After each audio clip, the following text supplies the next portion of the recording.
Bienvenidas y bienvenidos a esta nueva exploración a fondo. Hoy nos metemos de lleno en los números de Empresas Tricot S.A. Vamos a ver sus resultados financieros del segundo trimestre de 2025. La base para esto es el informe que publicó la misma empresa, el análisis razonado Q2 2025. La idea es, desmenuzar las cifras clave, ver las tendencias y entender qué nos dicen estos números sobre cómo está Tricot, especialmente en sus dos áreas grandes, retail, las tiendas, y el negocio financiero, Tricard. De entrada vemos algo interesante.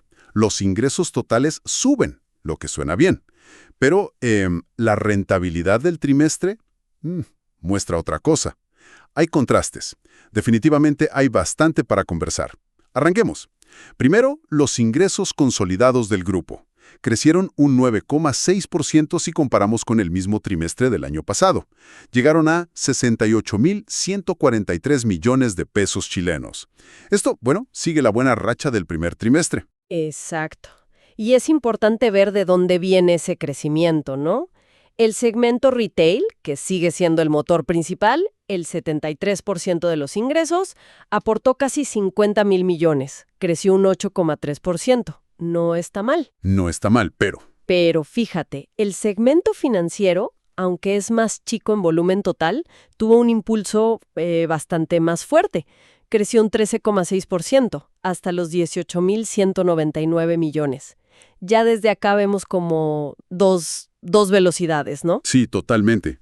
Y acá es donde la cosa se pone más compleja. Porque a pesar de vender más, la utilidad neta del trimestre, o sea, la ganancia final, cayó un 9,6%. Quedó en 5.128 millones. Es curioso eso. Sí, porque si miras el acumulado de año, los 6 meses, ahí la utilidad sí sube. Y bastante, un 31,3%. Algo parecido pasa con el EBITDA, ¿viste? El del trimestre baja un poquito, 1,4%. Pero el acumulado del año sube casi un 10%. ¿Cómo se explica eso? Porque el trimestre solo se ve peor que la foto semestral. Es una excelente pregunta, y creo que toca el punto central de estos resultados. Esta diferencia o esta aparente contradicción se explica por un par de cosas que detalla el informe. Primero, el margen bruto consolidado, o sea, lo que queda de cada peso vendido después del costo directo, bajó un poquito, de 41,4% a 39,8%. Y esto viene principalmente arrastrado por el negocio retail. Ajá. El de las tiendas. Exacto. Y segundo, y quizás esto pesó más en este trimestre en particular, los gastos de administración consolidados, sin contar depreciación, subieron un 12,9%. Este aumento es bastante más rápido que el crecimiento de los ingresos, que fue del 9,6%. Claro.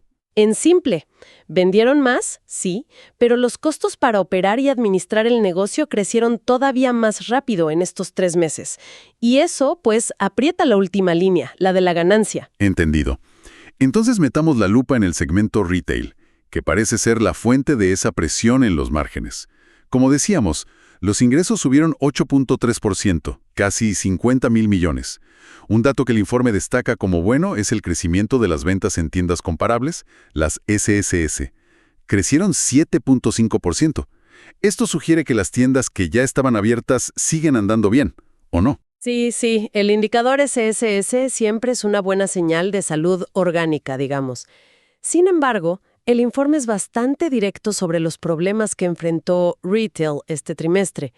Mencionan, el impacto del tipo de cambio, algo esperable para un importador. También hablan de disrupciones en la logística internacional, que sigue siendo un tema global. Un clásico ya. Pero lo que parece haber pegado más fuerte internamente son los desafíos con la puesta en marcha de un nuevo sistema mecanizado. Esto en su segundo centro de distribución, el de San Ignacio en Quilicura. Suena a la típica complicación de implementar tecnología nueva, ¿no? Pero el impacto parece haber sido fuerte. Afectó el flujo de mercadería a las tiendas y, claro, eso limitó la capacidad de venta y generó costos extra. Claro, como cuando actualizas el software y al principio es un caos. Pero no todo es oscuro en retail. El canal online, el e-commerce, sigue para arriba. Creció un impresionante 21,1% comparado con el año pasado. Y ya es el 7,3% de las ventas totales del segmento. Antes era el 6,5%. La compañía dice que es estratégico y que las inversiones están dando frutos. ¿Podría ser esto lo que salve al segmento? Es sin duda una pieza clave para el futuro y un área donde les está yendo bien, es evidente. Sin embargo, las cifras de rentabilidad de retail en este trimestre muestran que el e-commerce por sí solo no alcanzó. No pudo compensar los problemas operativos y de costos. Y acá los números son bastante duros. El margen bruto del segmento retail bajó 4,3 puntos porcentuales. Muchísimo. Uf, es bastante. El resultado operacional, o sea, la ganancia pura de operar las tiendas, se desplomó un 80,6%. ¿80%? Sí, drástico. La ganancia final del segmento cayó 40,1% respecto al mismo trimestre de 2024. Y el EBITDA de retail también sufrió, cayó un 28,4%. A eso súmale que los gastos de administración propios de este segmento subieron 13,9%, otra vez, más rápido que los ingresos.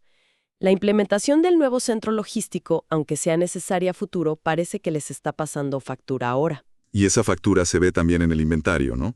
Según entiendo, el informe menciona niveles altos de inventario de invierno, justamente por estos problemas logísticos y de implementación.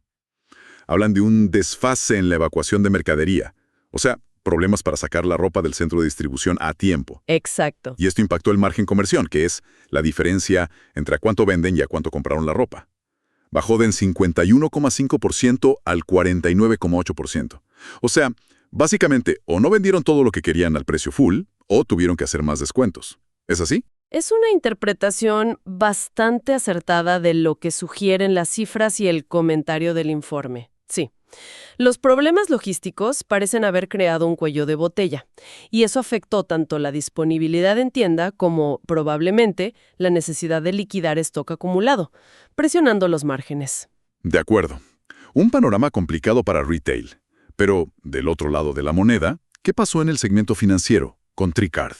Ahí los números cuentan otra historia, empezando por ese crecimiento de ingresos del 13,6% que mencionamos. Llegaron a 18,199 millones. Efectivamente, es como mirar otra compañía este trimestre. El motor principal acá, según el análisis de ellos, fue el crecimiento de la cartera de colocaciones brutas, o sea, el total de crédito que tienen dado a clientes. Aumentó un robusto 16,1% en los últimos 12 meses. Superaron los 110,000 millones de pesos. ¡Wow! Y lo interesante, y es algo que el informe recalca mucho, es que este crecimiento se habría logrado manteniendo el riesgo bajo control. Hablan de un enfoque prudente. Dicen que aceleran el crédito solo cuando ven que las condiciones de riesgo son aceptables. Suena bien eso de crecimiento prudente. Pero, ¿qué tan creíbles son las métricas de riesgo que muestran? ¿Realmente lograron crecer tanto sin, digamos, pasarse de rosca con el riesgo? Especialmente en un contexto económico que puede ser difícil. Es la pregunta clave, sí. Y el informe da varios datos para sostener su punto. Los castigos brutos, que es la deuda que la empresa ya da por perdida, bajaron 8,8% en monto absoluto en el trimestre. La relación de estos castigos netos sobre la cartera total se mantuvo en 4,1%. Estable. Y quizá el dato más importante, la mora a más de 90 días. El porcentaje de la cartera con atrasos grandes bajó 0,6 puntos porcentuales y quedó en 5,9%. La compañía dice que este nivel es bajo en su historia. Si tomas todos estos indicadores juntos, sí parece que, al menos hasta ahora, han sabido manejar el riesgo crediticio bien mientras crecían. O sea que la combinación funcionó. Exacto. Y esta mezcla de crecimiento con riesgo controlado tuvo un efecto multiplicador en la rentabilidad financiera. Fuerte. El margen bruto del segmento subió un impresionante 31,1%. El ratio de margen bruto sobre ingresos, que mide qué tan rentable es cada peso que entra por intereses y comisiones, saltó fuerte, del 38,6% al 44,2%. Mucha mejora. Muchísima. El resultado operacional creció 46,1% y la utilidad neta del segmento se disparó un 63,9%, casi 64%.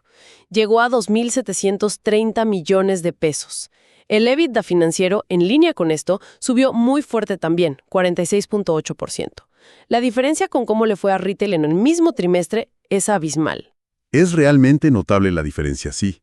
Y el informe da más detalles que apoyan esta buena salud financiera.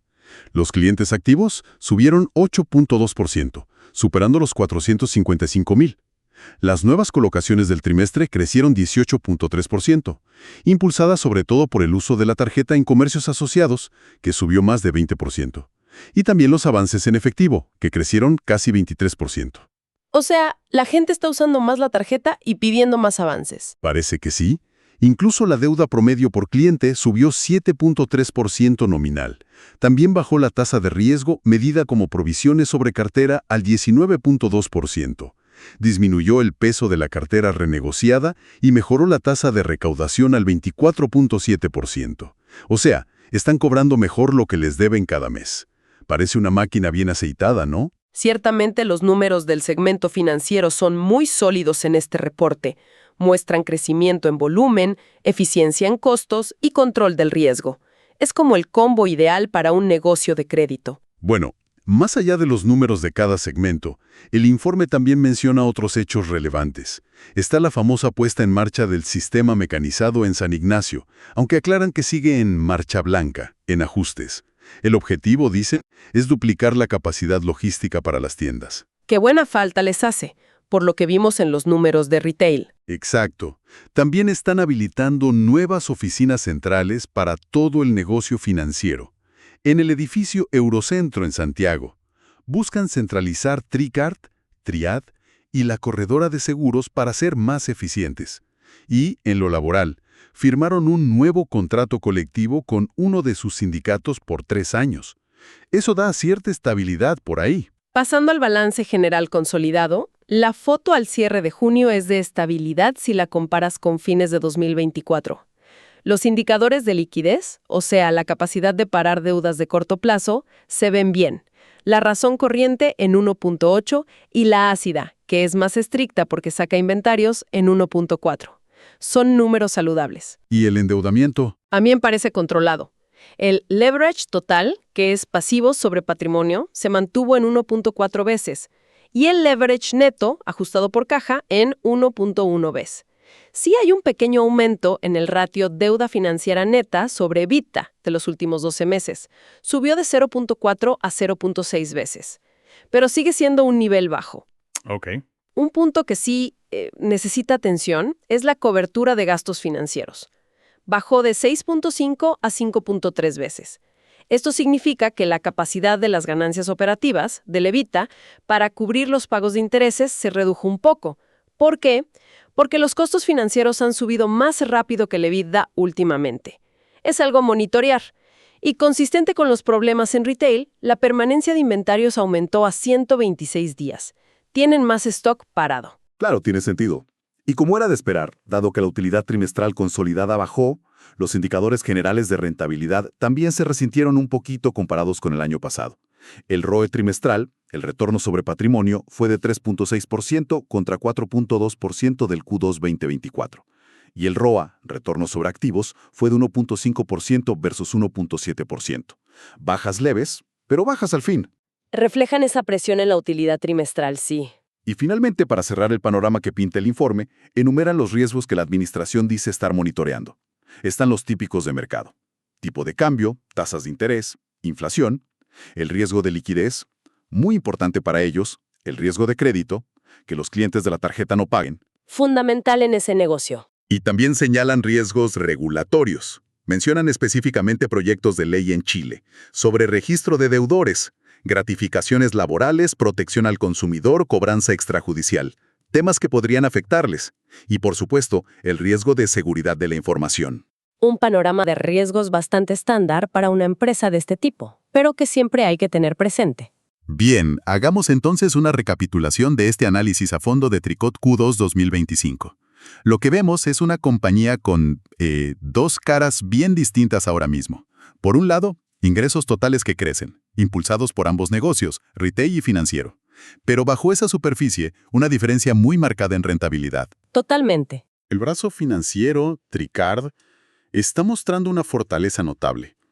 Crece la cartera, el riesgo parece controlado y los márgenes y ganancias disparados. Por otro lado, el negocio tradicional de tiendas, retail, aunque vende más y le va bien online, está sufriendo presiones importantes en costos y márgenes, muy ligadas, parece, a los desafíos operativos con su nuevo centro de distribución. Lo realmente fascinante acá es ver cómo gestionan realidades casi opuestas dentro de la misma empresa. Tenés la complejidad logística, los costos de importación, la implementación tecnológica medio turbulenta del retail, Ujú. chocando con la gestión parece que muy fina del riesgo crediticio y la expansión eficiente de la cartera financiera. Sí, es un contraste fuerte. Y las movidas estratégicas que reportan como la inversión en mecanización a pesar de los problemas iniciales y la centralización de las oficinas financieras son intentos claros de, atacar los puntos débiles y potenciar los fuertes de cada segmento. Muestra una gestión que intenta adaptarse activamente a entornos que son complejos y muy diferentes para cada una de sus patas. Y eso nos deja con una reflexión interesante para adelante, ¿no? Considerando la solidez financiera que vemos hoy y los tropiezos en la rentabilidad de retail, La pregunta clave que surge es doble, me parece. Por un lado, ¿qué tan rápido y qué tan bien podrá Tricot hacer que esa inversión en el nuevo centro de distribución rinda frutos? ¿Podrán realmente aliviar las presiones sobre los márgenes de retail? ¿O estos problemas operativos van a seguir pesando? una incógnita importante. Por otro lado, viendo el éxito de Tricard, veremos un giro estratégico todavía más marcado hacia el negocio financiero. Buscarán capitalizar más ese buen momento, quizás para compensar las dificultades del retail.